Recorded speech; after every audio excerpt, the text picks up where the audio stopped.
भाई थोड़ा गैप रख के ठहरो ना, इसके ऊपर गिर जा रहे हो। रहमतुल्लाहि व बरकातहू। मुअज़्ज़िज़ हाज़रीन इकराम, बुजुर्गान कौम और मिल्लत, मेरी इज़्ज़तदार माँ और बहनों, सीमांचल के गयूर नौजवान साथियों, बिहार प्रदेश के मजलिस इत्तेहादुल मुस्लिमीन के अध्यक्ष सदर मेरे भाई मोहतरम अख्तर अली वान साहब, रुकन असम्बली मोहतरम जनाब तौसीफ आलम साहब, मोहतरम जनाब आदिल हुसैन साहब, मोहतरम जनाब वारिस पठान साहब, हैदराबाद से तशरीफ लाए मिले मोहतरम जनाब माजिद हुसैन साहब, मेरे तमाम मजलिस रुफ़ा और जनाब आफ्ताब आलम साहब जो बिहार मजलिस के जनरल सेक्रेटरी हैं, हम अल्लाह से दुआ गो हैं कि अल्लाह उनको जल्द से जल्द सेहतियाब करे जो भी बीमार हैं, ताकि वो हमारे साथ दोबारा इस मुहिम में शामिल होकर मजलिस की कामयाबी और मजलिस के कारवां को लेकर आगे बढ़े। मुअज़्ज़िज़ हाज़रीन इकराम, मेरे इज़्ज़तदार दोस्तों, यही तारीखी मैदान में 2015 में मजलिस इत्तेहादुल मुस्लिमीन का सबसे पहला जलसा सीमांचल की सरजमीन पर इसी ग्राउंड पर मुनक़्क़द किया गया था। मुझे अच्छी तरह याद है कि जब ये जलसा हो रहा था, इस ग्राउंड में, इस मैदान में पूरा पानी भरा हुआ था और बहुत से हज़ारों की तादाद में लोग यहाँ पर आए थे, खुद से आए थे और इस मैदान में पानी की मौजूदगी के बावजूद भी वो बड़े इत्मीनान और आराम से ठहर कर MIM पार्टी के जलसे को उन्होंने कामयाब किया। मैंने इस मैदान में खड़े होकर कहा था कि मजलिस सीमांचल की सरजमीन पर आई है, यहाँ पर इंशाअल्लाह ताला हम अपना झंडा यहाँ पर लगाएंगे और कभी भी हम मुड़कर नहीं देखेंगे, ना हम इस सरजमीन को छोड़कर जाएंगे।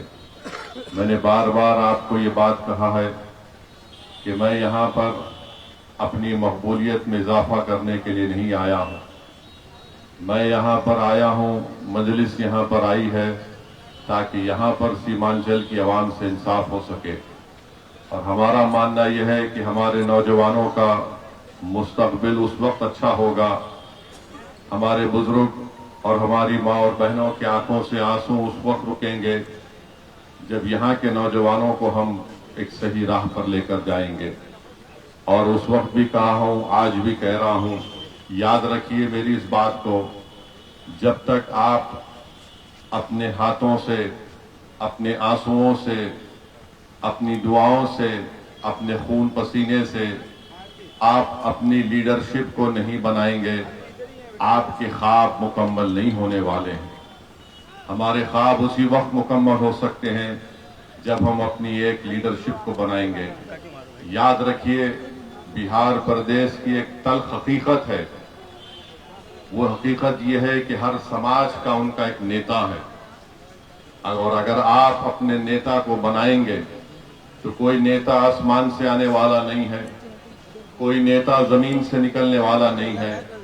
आप ही के दरमियान से आपको अपनी लीडरशिप को बनाना है। यकीनन मैं आपसे इस बात का, आपके दरमियान में खड़े होकर इस बात का इकरार करता हूं कि 5 साल पहले हम तमाम ने बड़ी मेहनतें की, काविशें की, कुर्बानियां दी और हमको कामयाबी मिली। 5 विधायक हमारे कामयाब हुए, मगर बड़े अफसोस की बात है कि 4 उसमें से गद्दार निकले, अपना ईमान और अपना ज़मीर बेचकर वो सीमांचल की सरजमीन पर बसने वाले गयूर अवाम के पीठ पे खंजर घोंपा।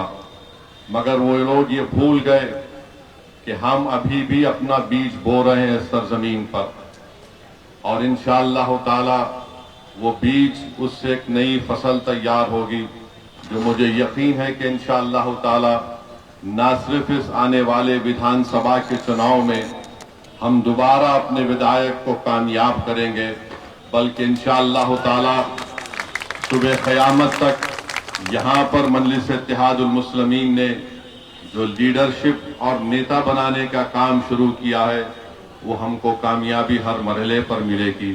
तो मेरी आपसे गुजारिश है कि आप इस इंसाफ यात्रा का हिस्सा आप जो बने हैं, 4 दिन का हमारा प्रोग्राम है। सीमांचल के मुख्तलिफ जिले में हम जा रहे हैं।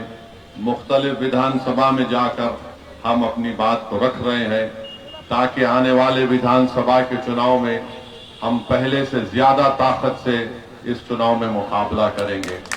तो मेरे अजीज दोस्तों, बुजुर्गों, मैं एक बात आपको बताना जरूरी समझता हूं कि जब कभी भी ओवैसी सीमांचल को आता है तो एक हमारे जो मुखालिफ हैं, जो नहीं चाहते कि सीमांचल से इंसाफ हो, जो नहीं चाहते कि सीमांचल का नौजवान नेता बनकर उनकी आंख में आंख डालकर इंसाफ का मुतालबा कर सके, जो ये ताकतें नहीं चाहती कि हमेशा हमारी माँ और हमारे बुजुर्गों की आंखों में आंसू रहे, वो एक ही इल्जाम लगाते हैं कि मजलिस आएगी तो वोट कटेंगे।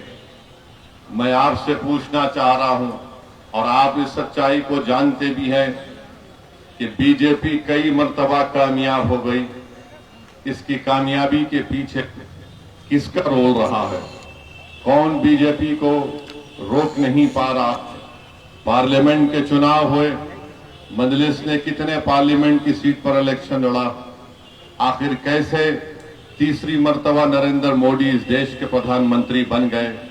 जब मैं सवाल पूछता हूं तो इस सवाल का जवाब कोई नहीं दे पाता है। चलिए, अब हमने अख्तरुल ईमान साहब ने राजद के जिम्मेदारों को, जनाब लालू प्रसाद यादव को 2 खत लिखकर कहा कि आइए हम आपसे अलायंस करने के लिए तैयार हैं। आप अंदाजा लगाइए कि कितना सख्त और तकलीफदेह बात और फैसला हमने लिया था कि जिस पार्टी ने हमारे 4 विधायकों उन बेईमानों को खरीद लिया, उसके बावजूद भी हमने कहा कि आइए भाजपा को रोकते हैं। एक नहीं 2 खत अख्तरुल ईमान साहब ने लिखे। फिर एक यहां पर लीडर ऑपोजिशन तेजस्वी यादव को भी लेटर लिखा और अख्तरुल ईमान ने लिखकर कहा कि हमको सिर्फ 6 सीट दे दीजिए, अगर आपकी हुकूमत बनती है तो हमको मंत्री का पोस्ट मत दीजिए, हम सिर्फ इतना चाहते हैं कि आप बीजेपी को रोकिए, फिरका परस्ती को खत्म करिए और सीमांचल के इंसाफ के लिए संविधान में जो आर्टिकल है, उस आर्टिकल के तहत सीमांचल में एक डेवलपमेंट काउंसिल बनाइए, ताकि यहां की सरजमीन पर बसने वालों को इंसाफ मिल सके। सिर्फ यही बात MIM पार्टी की तरफ से जनाब अख्तरुल ईमान ने लिख दी है। अब ये आपको देखना है, ये दुनिया देखेगी कि जो लोग हम पर झूठा इल्जाम लगाते थे और जो लोग हमसे सवाल कर रहे हैं कि आखिर क्या जरूरत थी आपको खत लिखने की, तो मैं उनको कहना चाह रहा हूं, जिसमें हमारे दोस्त भी हैं, हमारे दुश्मन भी हैं, हमारे मुखालिफिन भी है, ये खत हमने ताकत की बुनियाद पर लिखा है, कमजोरी की बुनियाद पर नहीं लिखा है। और अगर कोई लोग हमारे खत लिखने को समझ रहे हैं कि आपने 5 सीट जीते थे, आज आपने खत क्यों लिखा? मेरे भाई, ताकत की बुनियाद पर सीमांचल की आवाम पर हमको पूरा यकीन है कि वो हमारे साथ थे और इंशाअल्लाह ताला हमारे साथ रहेंगे इंशाअल्लाह ताला। अब सीमांचल की जनता देखेगी, बिहार की जनता देखेगी, और ये टीवी के चैनल में बैठकर ये बड़े बड़े अक्लमंद लोग जो बात करते MIM खड़ी हो गई तो वोट कटता है। हमारी वजह से वोट नहीं कटता है, तुम्हारा वोटर मोदी के गोद में जाकर बैठ चुका है, इसलिए मोदी कामयाब हो रहा है। हमारा रिकॉर्ड सामने है। मैं बता रहा हूं आपको, 2004 में अल्लाह सुब्हानहू व तआला ने अपने फजल और करम से मुझे पहली मर्तबा भारत की संसद में भेजा। आज 2025 है, 21 साल हो गए। कोई एक बता दो पार्लियामेंट में मैंने खड़े होकर किसी बीजेपी जब सरकार में थी, सरकार में आज भी है 2014 से 2025 तक, मैंने कहां पर बीजेपी का साथ दिया? सिटीजनशिप अमेंडमेंट बिल आया, मैंने उस बिल को फाड़ दिया। ट्रिपल तलाक का 3 मर्तबा बिल लाया गया, हमने मुखालिफत में वोट दिया। यूएपीए का कानून अमित शाह लेकर आए, किस पार्टी ने उसकी तायीद की? पूछो इन लोगों से जो हम पर इल्जाम लगाते। क्या कांग्रेस पार्टी ने यूएपीए के कानून की तरमीम की तायीद नहीं की थी? आज उसी कानून के तहत दिल्ली के तिहाड़ जेल में 6-6 साल से हमारे नौजवान बेटे और बेटियां सड़ रही हैं। तो मेरे अजीज दोस्तों और बुजुर्गों, हमने अपनी ताकत की बुनियाद पर यह खत लिखा है। कमजोरी इसमें कभी थी ना कभी रहेगी इंशाअल्लाह ताला। दूसरी बात वो कहेंगे ये हैदराबाद से आया है। हाँ, मैं हैदराबाद से आया हूं, चांद से नहीं आया हूं, इसमें कोई बुरी बात नहीं है। और अगर जो कह रहे हैदराबाद से आया, तो फिर वो जो हरियाणा से आकर बिहार में राज्यसभा का एमपी बन जाता है, उसमें तुमको पेट में दर्द नहीं होता? क्या वो बिहार का वासी है? मैं हैदराबाद से जरूर आया हूं और इंशाअल्लाह ताला अल्लाह जब तक जिंदा रखेगा आता रहूंगा। दुनिया की कोई ताकत मुझे सीमांचल और बिहार आने से रोक नहीं सकती इंशाअल्लाह ताला। सिर्फ मौत ही मुझे रोक सकती है। मगर अगर मेरे आने से तुम्हारी नींद हराम हो गई है, तुम्हारा चैन बर्बाद हो चुका है, तो मेरा आना कामयाब हो गया, क्योंकि तुम इस आवाम को धोखा दे रहे थे। आज आवाम में बेदारी पैदा हो गई। तीसरा वो बोलते हैं लीडरशिप कहां बनेगी? मेरे भाई, जब किसान जमीन में बीज बोता है तो आसमान की तरफ देखकर दुआ करता है कि रब्बे कायनात, मैं तेरी इस बनाई हुई जमीन पर इस बीज को बो रहा हूं, तू करम फरमा दे ताकि इस बीज से फसल पैदा हो जाए। यही दुआ असदुद्दीन ओवैसी 2015 से कर रहा, जिंदगी भर करता रहेगा। हम यहां पर आपकी लीडरशिप को ठहराएंगे। बहुत अरसा गुजर चुका, 1950 से करीब 20 साल कांग्रेस की सरकार रही, उसके बाद राजद की सरकार 15 साल रही, अब नीतीश कुमार को 20 साल 21 साल हो चुके हैं। बताइए आपकी आवाज कहां पर है? आपकी आवाज कहीं पर नहीं हुई, आपकी आवाज को उठने नहीं दिया जाता। इसीलिए आज अगर ओवैसी से दुश्मनी है तो इनको दुश्मनी सिर्फ इस बात से है कि कौन है यह शख्स जो इनको बेदार कर रहा है और इनके हक को मनवाने के लिए इनको नेता बनाने की बात कर रहा है। इनको हमसे दुश्मनी सिर्फ इसीलिए है कि इनकी जबान से लफ्ज सीमांचल नहीं निकलता था। मजलिस ने जब सीमांचल बोलना शुरू किया तो ये सब तोते की तरह सीमांचल सीमांचल बोलना शुरू कर दिए। तो मेरे अजीज दोस्तों और बुजुर्गों, मेरी इज्जतदार मां और बहनों, इन बातों को जहन नशीन कर लीजिए कि ये आएंगे फिर से। हम तो आज भी कह रहे हैं कि बात कर लो हमसे, तुम बात कर लो हमसे। हम भी नहीं चाहते कि दोबारा यहां पर बीजेपी की सरकार बने। हम भी चाहते हैं कि बीजेपी को रोका जाए। तेलंगाना में जाकर देखिए, पूछिए वहां के कांग्रेस के नेताओं से कि मजलिस ने क्या रोल अदा किया था। मेरे अजीज दोस्तों और बुजुर्गों, बीजेपी आज इस मुल्क में सबसे ज्यादा अगर किसी को निशाना बना रही है तो सेकुलरिज्म को खत्म करना चाहती है। बीजेपी संविधान को कमजोर करना चाहती है। किसी के घर पर अगर बुलडोजर चलता है तो मेरे घर पर चलता है। मेरे नाम निहाद हमदर्दों के घर पर बुलडोजर नहीं चलता। अगर किसी बच्चे को आई लव मोहम्मद का पोस्टर उठाता है तो उसका पोस्टर छीन लिया जाता है। अगर इनके नेताओं का नाम लिखकर आई लव लिख दिया जाए तो कोई उन पर कुछ नहीं कहता। किसी के मदरसे को अगर बर्बाद किया जा रहा है तो मेरे मदरसे को बर्बाद किया जा रहा है। मेरे हमनवा या मुझसे जबानी मोहब्बत करने वालों को कोई तकलीफ नहीं होती।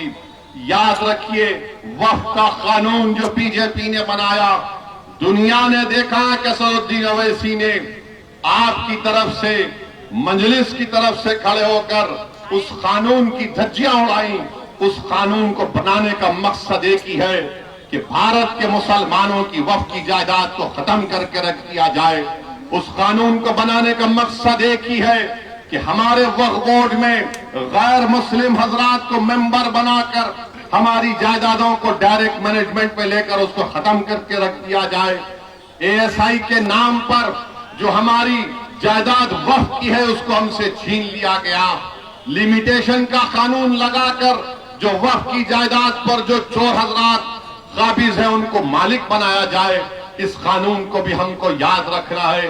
बहरहाल मेरे अजीज दोस्तों और बुजुर्गों, हम आपसे एक ही अपील कर रहे हैं कि मजलिस आपकी जमात है, मजलिस पार्टी को आप कामयाब करिए। ये किशनगंज में वार्ड 31, वार्ड 32 और वार्ड 33 में जब कभी भी बारिश होती, यहां पर उन तीनों वार्डों में बारिश आ जाती है, घर में पानी आ जाता है। यहां पर 1-2 किलोमीटर की रोड का काम भी होना बाकी है। इंशाअल्लाह ताला वो काम भी रुकेगा।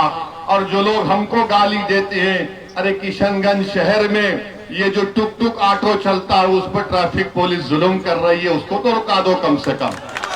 हमको गाली देने से बेहतर है कि तुम गरीबों की तो बात करो। मगर आज आप जान लीजिए कि अवामी मसलों पर बात नहीं होगी, इंसाफ की बात नहीं होगी। ये सिर्फ यही आकर कहेंगे इंसाफ बाद में होगा, तुम जुल्म को सहते रहो, पहले हमको नेता बना दो, पहले हमको मुख्यमंत्री बना दो, ताकि हमारी खानदान में जितने लोग हैं, जितनी नस्लें हैं, वो कोई ना कोई मिनिस्टर बन जाए। मैं आपसे अपील कर रहा हूं, ये इलेक्शन आपका है, ये इलेक्शन ओवैसी का नहीं है। ये आपको इंसाफ की लड़ाई लड़ना है। हम आपके दरमियान में थे और रहेंगे। और जो लोग कह रहे थे कि मजलिस का एक ही विधायक बच गया बिहार में, अरे बिहार की ऐवान असेंबली का रिकॉर्ड उठाकर देख लो। अख्तर ईमान को ये 4 बेईमान छोड़कर भाग गए। मगर याद रखो, ये एक शेर की तरह बिहार के असेंबली में आपकी आवाज बनकर इन तमाम लोगों से आपके इंसाफ की लड़ाई लड़ रहा था। ये अख्तर ईमान बहैसियत रुकने असेंबली, बहैसियत बिहार प्रदेश के अध्यक्ष के अख्तर ईमान ने हर समाज के ताल्लुक से सवालात किए। मेरी आपसे गुजारिश है कि आप एमआईएम पार्टी को मजबूत करिए और इस इंसाफ यात्रा को आप दुआ करिए कि अल्लाह इसको कामयाब और कामरान करे। वाखिर दावाना अल्हम्दुलिल्लाहि रब्बिल आलमीन।